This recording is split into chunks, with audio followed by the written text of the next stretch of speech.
Okay. And what are we going to do about that? Here's a. I'm going to give you a slightly different. I mean, do you agree, first of all, with that yes, statement? but it's been that way since there was 900 people walking off the Eagle at one time. Right. There's the answer. Okay. We've always had this problem.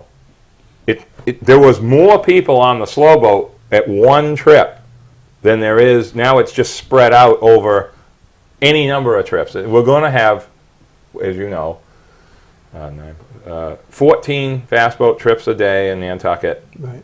From Hyannis, forget the rest of it. And then the 6, they got rid of the Great Point, but the Great Point used to have 500 and 600 people walking off that boat because that was the first class. Remember, first class, you get martinis on the second floor and all that. Sort of. And now it's scrap because it was not the right thing to do for this route too far away. So I'm not worried about this stuff. It's all going to take care of itself. Downtown is going to change over the next 5 years. How? When the Harbor Square area will get redeveloped. It will happen. When the tank farm leaves and other things, Winthrop, NIR, the electric company, and it will happen because it will. Just like Meineke did. It will happen. It just can't yet because the pieces aren't in place.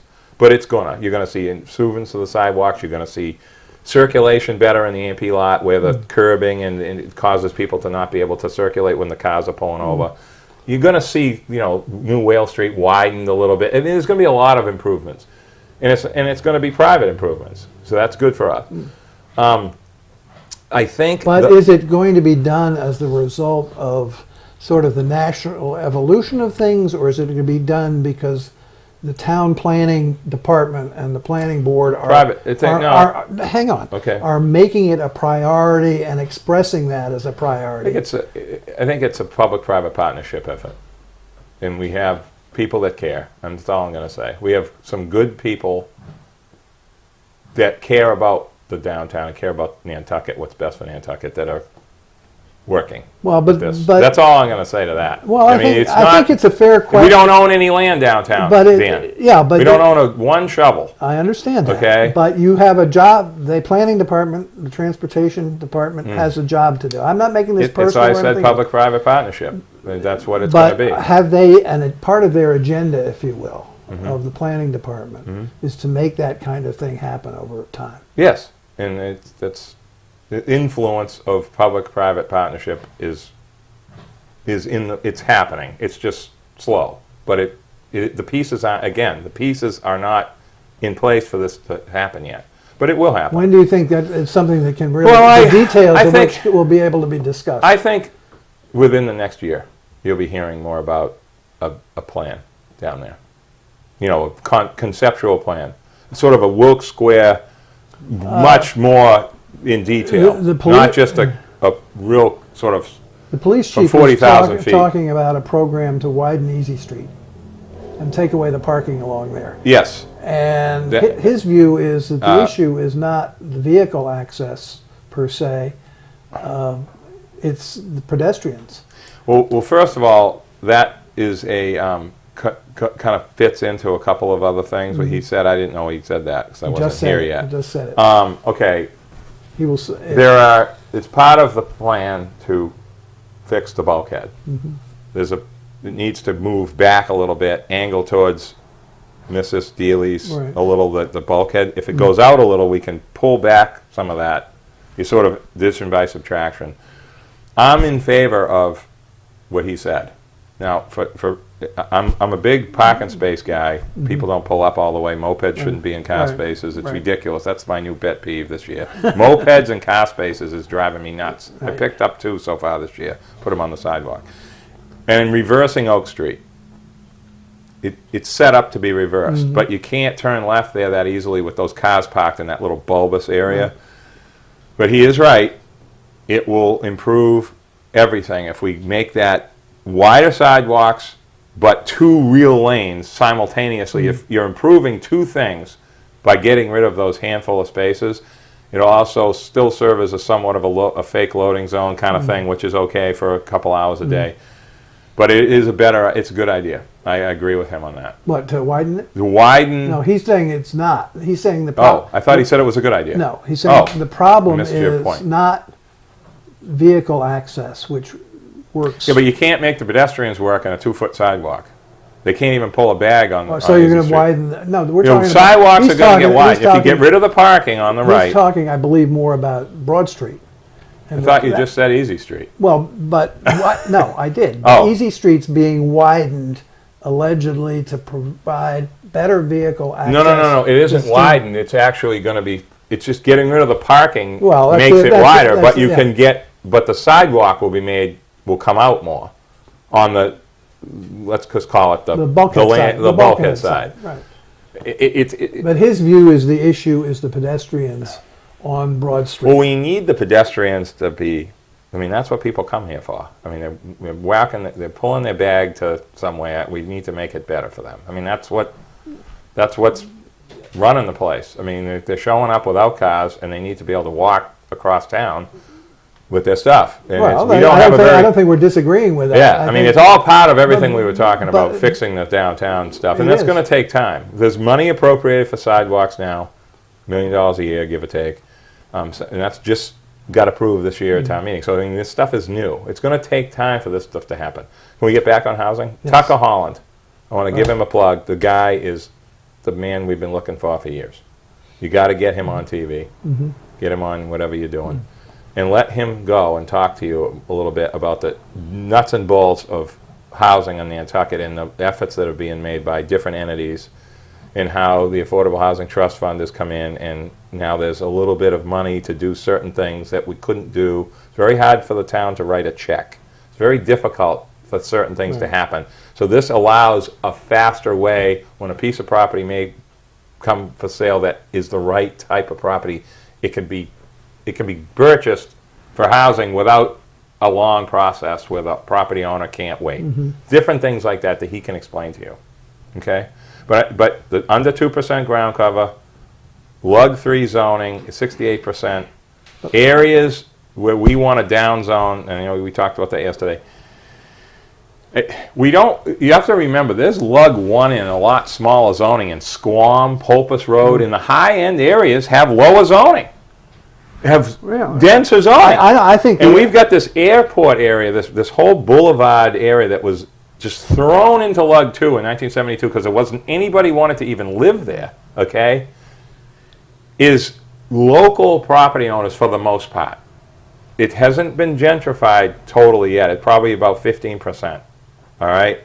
We want those property owners to have the tools in the toolbox to do more with their land other than just selling it to a millionaire, because that's what will happen. What are those tools? That's what I'm really Well, getting at. What the are those tools are you can carve out covenant lots in family ownership. A lot of it is about ownership of land. You can't separate ownership without the covenant. Right. Now we have the ability where a family can sell a covenant lot or give it to a family member. It doesn't matter. And they don't have to meet the covenant criteria now. That's a great thing. That should have happened at the beginning, but no one thought of that yet. So in other words, if your family member doesn't fit the covenant criteria, they can still own it because they're a family member, okay, year-round. So that's huge. But that just happened in April. I mean, it's new, okay? It hasn't taken shape. Also, if a family is stuck between selling 2 acres or selling an acre or selling one covenant lot out of subdividing it, selling a covenant, keeping the primary, and those are the kind of choices that you can get if you can subdivide that 2-acre lot. What does the existence of the covenant provision do to the market value?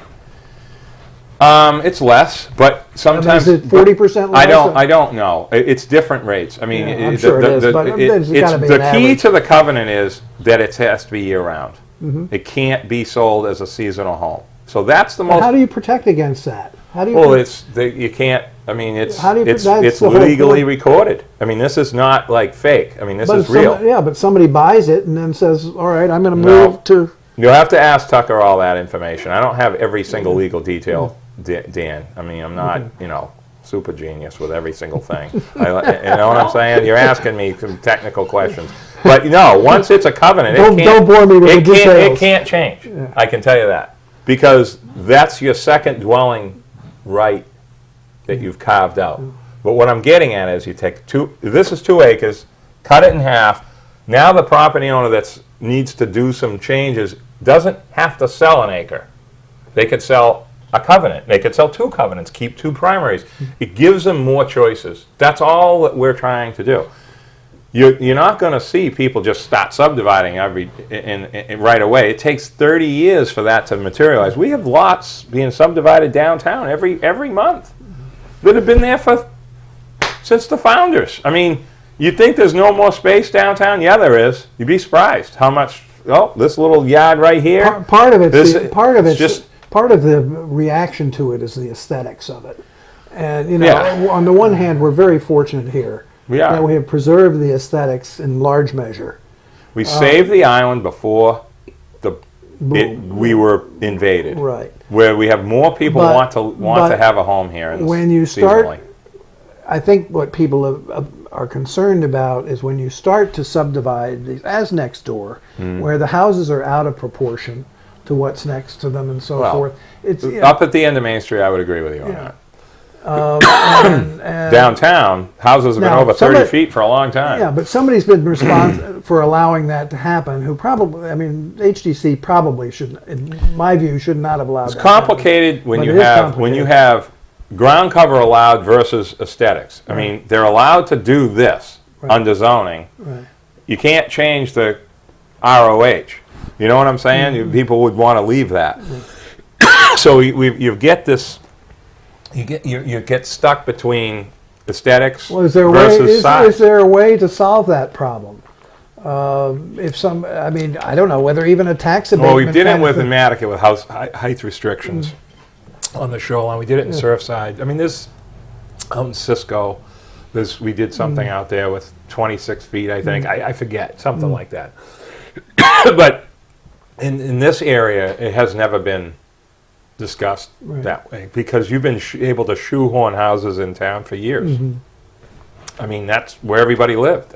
There's lots that are at 90% ground cover downtown 200 years ago. That's why the CDT district is 75% ground cover, because that was what it was already. I mean, that's why we got rid of parking on the zoning downtown, because it ruins the project. That's why you see Broad Street with that $55 million investment in the last 3 years by the private sector, because they don't have to provide parking, because there is no way to provide parking. That's one of the reasons that it's opened up the ability for these people to reinvest in these rundown properties. Look, Dan, it's complicated. I mean, other communities, Provincetown Selectmen were here yesterday. They're looking to be like us. And we're looking to not be like us. It's the most unbelievable. We're us versus us. It's like we've got it so good, and all we do is complain. We're going to have to accept that Nantucket is an attraction. People want to come here, but they leave the end of August. It's 2 months.